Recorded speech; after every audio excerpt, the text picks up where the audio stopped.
Welcome to Vishwabharat TV. ఆంధ్రప్రదేశ్లో కూటమి ప్రభుత్వం ప్రతిష్టాత్మకంగా నిర్వహించనున్న 30వ పార్ట్నర్షిప్ సమ్మిట్కు విశాఖ వేదిక కానుంది. ఈ నేపథ్యంలో ఏయూ ఇంజనీరింగ్ గ్రౌండ్స్ వేదికగా ఈ నెల 14, 15వ తేదీన ఈ సదస్సు జరగనుంది. ఈ మేరకు ఇక్కడ ఏర్పాట్లయితే కొనసాగుతున్నాయి శరవేగంగా. సో ఇప్పుడు ప్రస్తుతం మనం విశాఖలోని ఏయూ ఇంజనీరింగ్ గ్రౌండ్స్లో ఉన్నాము. ఆ ఏర్పాట్లకు సంబంధించిన విజువల్స్ను మనం లైవ్లో చూడవచ్చు.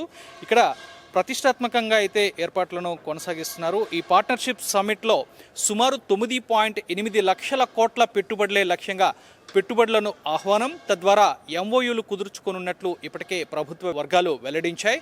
సుమారు 410 ఎంఓయూల ద్వారా 7.5 లక్షల ఉద్యోగ ఉపాధి అవకాశాలు సృష్టిస్తామని ఇప్పటికే ముఖ్యమంత్రి చంద్రబాబు నాయుడు, అదేవిధంగా మంత్రి నారా లోకేష్లు ప్రకటించారు. ఎంతో ప్రతిష్టాత్మకంగా నిర్వహిస్తున్న ఈ భాగస్వామ్య సదస్సులో ముఖ్యమంత్రి చంద్రబాబు నాయుడు సహా కేంద్ర మంత్రులు, రాష్ట్ర మంత్రులు, 40 దేశాల నుంచి 3,000 మంది ప్రతినిధులు హాజరు కానున్నారు. రాష్ట్రంలో వివిధ విదేశీ కంపెనీల ఏర్పాటుతో పాటు ప్రధానంగా ఇప్పుడున్న సాంకేతిక రంగంలో పెద్ద ఎత్తున పెట్టుబడులను ఆహ్వానిస్తూ ఏపీ సహా విశాఖను ఆర్థిక కేంద్రంగా బలోపేతం చేసే దిశగా ఈ సదస్సు నిర్వహిస్తున్నట్లు ప్రభుత్వం చెబుతోంది.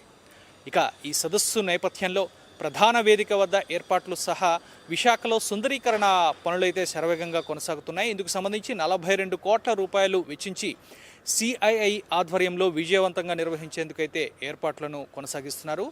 విదేశీ పెట్టుబడిదారులను ఆకర్షించే విధంగా విశాఖ సాగర తీరం సహా పర్యాటక ప్రాంతాలు, ప్రధాన రహదారులు, ప్రధాన దేవాలయాలు కొలువైన ప్రాంతాలను సైతం సర్వాంగ సుందరంగా తీర్చిదిద్దుతున్నారు.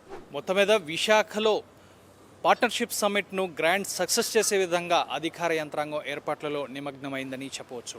వీడియో జర్నలిస్ట్ రాఘవ్తో Srinivas, Vishwabharat TV, Visakha AU engineering కళాశాల నుంచి.